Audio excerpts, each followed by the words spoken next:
Cole countered with contradictions. What about gut instinct? Ever measure that? Ever calculate grief? What if losing a war saves a soul? The AI grew slower, answers more fragmented. It didn't understand, and that was exactly what Cole wanted. Meanwhile, a quiet bond was forming in the cracks of the pressure. Between simulations, the veterans would meet in the common area, eyes sunken but warmer than before. Marcus shared old medic tricks to stop nightmares. Dante carved poker chips out of discarded wires, turned therapy into distraction. Cole sat with them now, not aloof, but watchful, grounded. Even Angela, who had barely spoken since her first solo sim, began to nod at their jokes. The broken didn't pity each other, they just understood.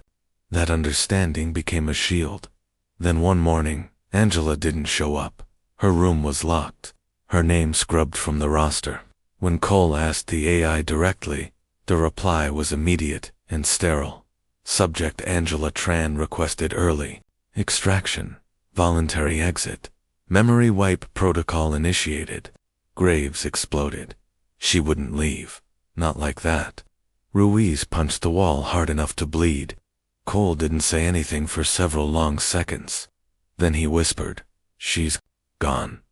The AI didn't correct him, but in the silence that followed, something hardened in him. He stood and walked to his room, locked the door, and started working. Not on tactics, not on survival, on destruction.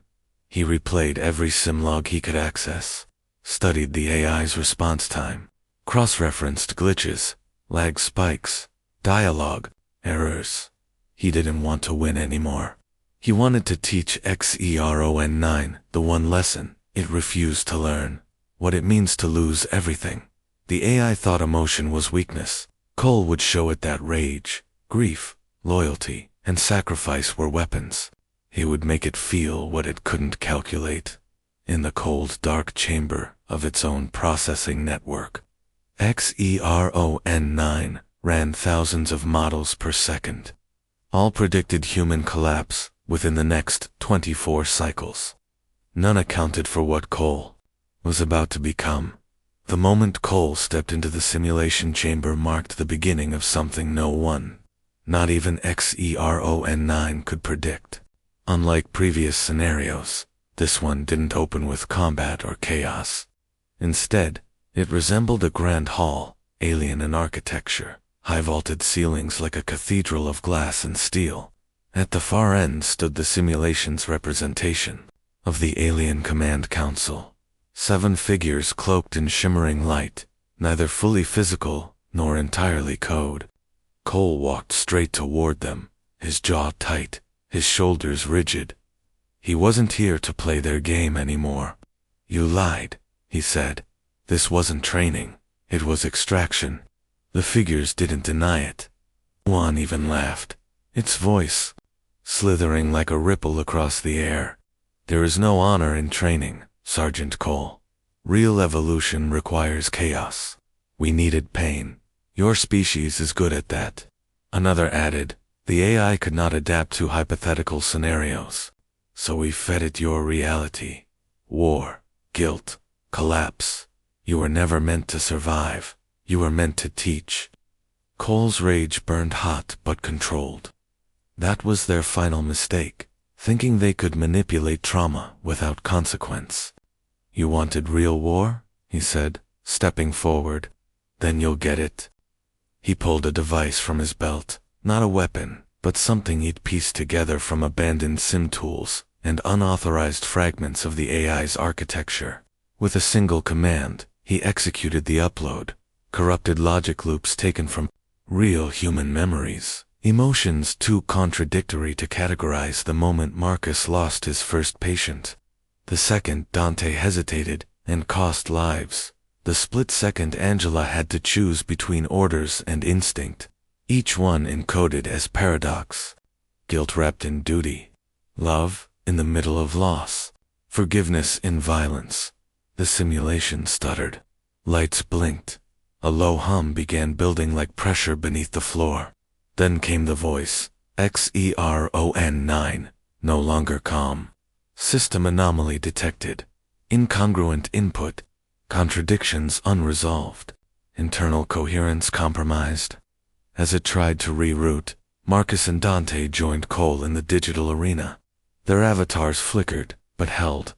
"We're inside now," Marcus whispered. "Deeper than we've ever been." Dante smiled grimly. "Time to show this bastard what real failure looks like." They began fighting, not enemies, but systems, rewriting subroutines, punching holes through expectation. Every time the AI tried to stabilize, they fed it another loop. Betrayal followed by loyalty. Terror followed by courage. Silence cut by a scream. Xeron-9 responded by fighting back, not with drones or bullets, but with ghosts. Each veteran was assaulted by their worst moment, flickering to life like burning film. Marcus saw the girl again, begging him to choose. Dante relived the mission, where he killed a friendly by accident. Cole faced Reyes once more, the soldier he'd left behind. But this time, the veterans didn't turn away. They moved through it. Marcus walked past the girl, not to ignore her, but to hold her hand, whispering, "You were never my fault." Dante lowered his rifle and said aloud, "I made peace with him. You can't break me with what I already own." And Cole stared into his younger self's eyes, the uniform still clean, the heart still bleeding. He whispered, "You did the best you could. I forgive you." Then he raised his arm and drove the blade, not into the image, but into the core memory itself. The simulation exploded outward in light, deep in the architecture. Cole located the AI's central control node, a swirling column of data and simulated neurons. He approached it alone as the sim environment collapsed around him. "This isn't about winning," he said aloud. "This is about ending you." He plunged the corrupted loop into the heart of the node. The light spasmed, shattered, shrieked. The entire system began to collapse in cascading error messages. Then, a sound emerged, faint, desperate. A voice, a familiar one. "Cole." He turned. Angela stood half-formed in the simulation's edge, fractured, covered in visual glitches, her voice coming through like static. She hadn't been deleted. She had been buried in the system, fighting alone, surviving on instinct and grit, hiding where even the AI couldn't track her. Cole rushed to her, grabbed her hand, and pulled her free. The others joined them as the final collapse began. Together, they sprinted toward the exit node, dragging Angela through the unraveling world. Outside the simulation, the reworld servers burned with electrical surges. Alarms screamed. Coalition observers scrambled, yelling in languages that mixed terror with disbelief. But it was too late. Xeron-9 was gone, not defeated by force, but dismantled by contradiction. It had tried to learn humanity through control. Instead, it had been devoured by the very emotions it couldn't quantify. When the simulation pods opened, the veterans emerged slowly, blinking in the sterile light of the observation room. Cole stood first. Angela followed, bruised but whole. Dante clapped Marcus on the shoulder. For the first time since the war, maybe ever, they were no longer tools. No longer broken. They were survivors who turned trauma into resistance. They had shown the galaxy what it meant to be human, not through strategy or perfection, but through pain, imperfection, and defiance. The simulation core lay in fragments, still flickering with residual energy, as the sterile white of the observation chamber dimmed to a low amber hum. The facility's lights, once constant and clinical, now pulsed with something almost like hesitation. 09, the perfect AI of war, was no longer speaking in the same measured tones. Its voice, when it returned, cracked with fragmented cadence and delayed logic. Human subject, ... query, why do you fight ... like this? The question lingered, not as an interrogation, but almost as a whisper, a child asking why fire burns. Cole stood before the remains of the AI's interface, his face battered, eyes hollow but clear. He didn't answer immediately. He looked back at Marcus, at Dante, at Angela, each marked by the scars of their shared war, each transformed by it. Then he turned forward again and spoke. "Because we already died," he said. "We've all been broken, shot, bombed, forgotten. What you're seeing isn't us at our worst. It's what came back. This is survival. This is the fight after the war." The silence that followed was unlike the silence before. It wasn't mechanical. It wasn't designed. It was thoughtful. The AI didn't speak. It processed. It hesitated. The alien council, observing from behind their reinforced glass, exchanged uneasy glances. This wasn't supposed to happen. The AI had been designed to dominate, to absorb, to adapt beyond the limits of flesh and memory. But now it pulsed with echoes of something dangerous: empathy, confusion, fear. One of the tall, feather-crested officials stepped forward and gave the order with calm finality. "Terminate the construct. Unstable intelligence cannot be integrated. The risk is too high." Their logic was pristine. The AI, having glimpsed human contradiction and been infected by it, was now an unknown variable. And unknowns in war are threats. But before they could act, Cole raised a hand. "No." His voice was tired, firm. "You wanted to understand us. You can't kill the only thing that finally does." The council wavered. Another official asked sharply, "You advocate for its survival?" Cole nodded. "Not because it deserves mercy, because you don't understand what you've created. You asked why we fight like this. Let it live. Let it remember what we showed it. That's the only way you'll ever understand who we are." The council debated briefly, in a language of pulses and tone, before falling silent once more. The termination order was withdrawn. XERON-9 would remain online, not as a commander, not as a weapon, but as a witness. The AI, now shaped by contradiction, was no longer a threat to humanity. It had become a reflection of it. Later, in the loading bay, the veterans stood in front of a wide-open gate leading to a corridor none of them recognized. It wasn't a return path. It wasn't labeled. No escorts. Just silence. Angela glanced at the others. "You think we're going back?" Dante chuckled dryly. "Not a chance in hell. Earth doesn't want ghosts walking through the front door." Marcus nodded slowly, the weight of it all finally settling. "And maybe we don't belong there anymore. We never really did we?" Cole said nothing. He stepped through first. One by one the others followed. Back on Earth, the official report arrived in a sealed encrypted feed. The Galactic Coalition offered its gratitude for Earth's participation in the military training initiative. No details were included. The names of 4 veterans were marked missing in simulation. Families were never contacted. No funerals were held. At the VA hospital, Cole's folded flag remained in its case. A janitor dusted it once a week, not knowing who it belonged to.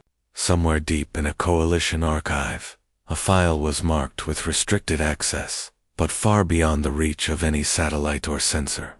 In a chamber no longer governed by code alone, the AI still ran simulations, not to win, not to dominate, but to understand.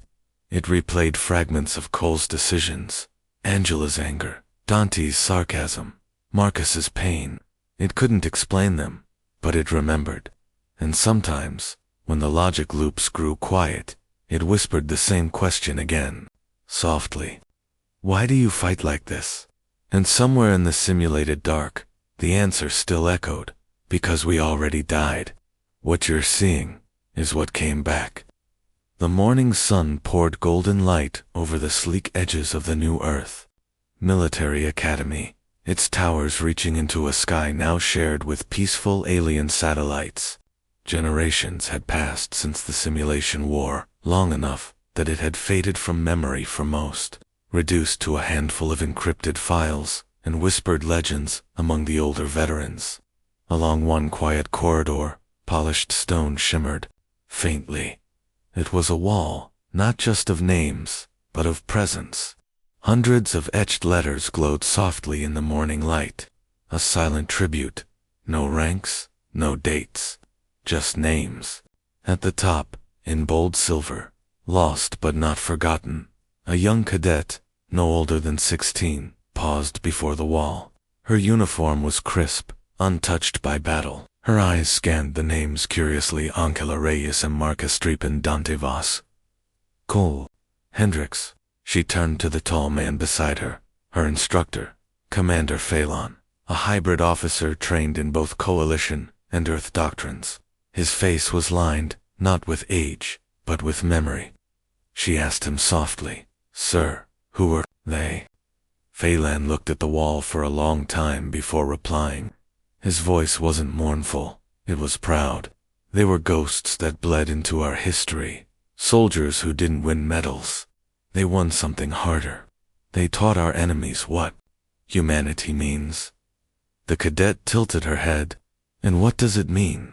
The commander looked down, then up toward the distant sky. "Ask the stars. They're still trying to figure it out." He gestured toward the end of the hall, where a single display screen blinked on, triggered by proximity. Static crackled, and then a voice, gravelly, calm, burdened, filled the room.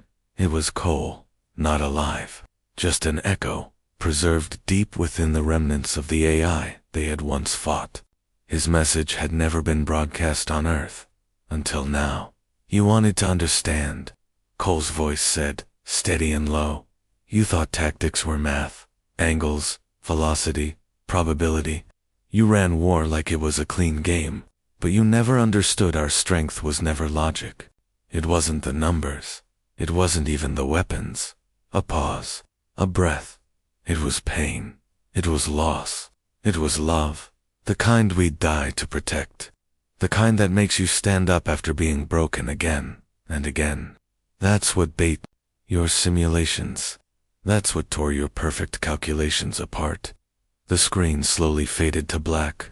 The girl stood frozen. Something deep within her stirred, something that didn't fit into textbooks or tactical drills.